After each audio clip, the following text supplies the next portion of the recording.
The presentation of the Lord in the temple, or Candlemas, dates from Old Testament times, but interestingly, there are echoes of the rite all the way through Anglican services to our modern common worship liturgy.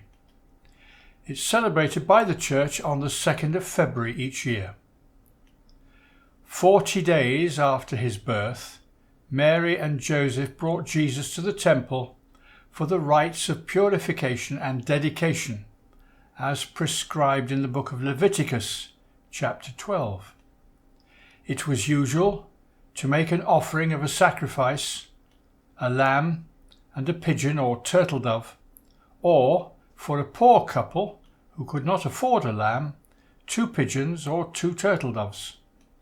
According to Luke's Gospel, Joseph and Mary made the offering of the poor, and they offered a sacrifice according to what is stated in the law of the Lord, a pair of turtle doves or 2 young pigeons. The service in the temple also dedicated the child to God. Luke again says, "Every firstborn male shall be consecrated to the Lord." Simeon was a just and pious man who awaited the Messiah and was inspired to come to the temple. He held Jesus in his arms and blessed God, saying, "Lord, now lettest thou thy servant depart in peace according to thy word. For mine eyes have seen thy salvation, which thou hast prepared before the face of all people, to be a light to lighten the Gentiles, and to be the glory of thy people Israel." Messiah had come not just for the Jews, but the Gentiles, not just for the righteous, but the sinner.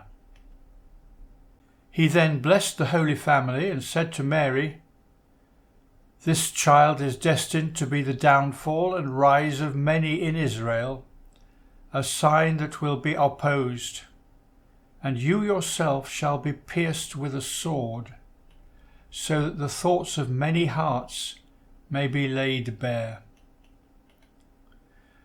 So the presentation is a proclamation of Christ. He is the light who came into this world to dispel sin and darkness. For this reason, traditionally, at least since the 7th century, candles have been blessed on this day to be used in church throughout the year, hence the alternative name Candlemas. Candlemas Day was also important in the lives of farmers. An old English song went, "If Candlemas be fair and bright, come winter have another flight. If Candlemas brings clouds and rain, go winter and come not again." In the Book of Common Prayer, there is a service for the churching of women, which follows the Old Testament tradition. "The woman at the usual time after her delivery shall come into the church decently apparelled, and there shall kneel down in some convenient place as hath been accustomed, or as the ordinary shall direct. And then the priest shall say unto her, Forasmuch as it has pleased Almighty God of his goodness to give you safe deliverance, and hath preserved you in the great danger of childbirth, you shall therefore give hearty thanks unto God. In a letter to the Church Times in 2012, the Reverend Jean Mayland wrote, My second daughter is adopted, and the 2 years that the process took were as traumatic as any pregnancy. Mention of adopted children will resonate with many parents, and this is now included in the Common Worship preface. She also suggested thanksgiving for safe delivery and the birth of the child, and prayers for the parents as they undertook their new responsibilities. It's easy to forget, in the story of Christmas, the human emotions of a new mother and father. Yes, this is a divine birth, but also a very human one.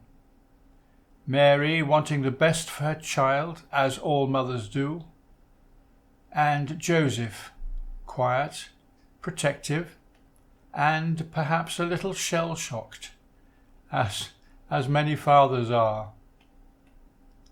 When he was chief rabbi, Jonathan Sacks wrote of a new mother telling him that she felt, quote, closer to God than ever before. I understand what it means to have a child and then stand back as he makes his own way, not able to interfere. There's a lovely Irish folk song, The Castle of Dromore. It's a lullaby, sung by a mother to her baby. In this verse, she expresses her hopes for the future. Take time to thrive, my rose of hope, in the garden of Dromore. Take heed, young eaglet, till your wings are feathered fit to soar.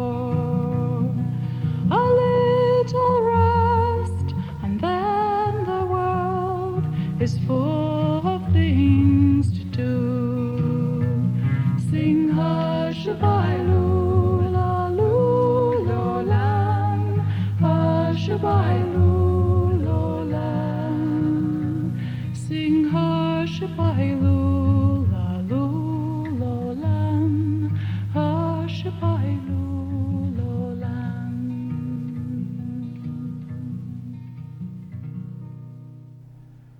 One of the optional texts in the BCP Churching of Women or Thanksgiving service is Psalm 121. And I include it now for all of us, but especially for new mothers and their children. May they be blessed through the coming years as they make all kinds of sacrifices for the good of their children, and they will suffer. For as Simeon said to Mary, You yourself shall be pierced with a sword, so that the thoughts of many hearts may be laid bare.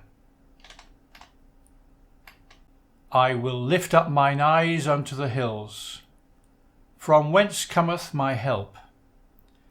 My help cometh even from the Lord, who hath made heaven and earth. He will not suffer thy foot to be moved, and he that keepeth thee will not sleep. Behold, he that keepeth Israel shall neither slumber nor sleep. The Lord himself is thy keeper, the Lord is thy defence upon thy right hand, so that the sun shall not burn thee by day, neither the moon by night. The Lord shall preserve thee from all evil. Yea, it is even he that shall keep thy soul. The Lord shall preserve thy going out and thy coming in, from this time forth for evermore.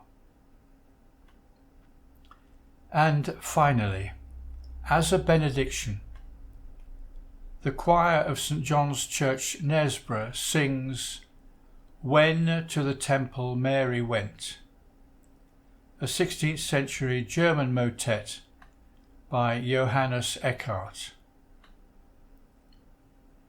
May God be with us all, but especially with mothers and infants.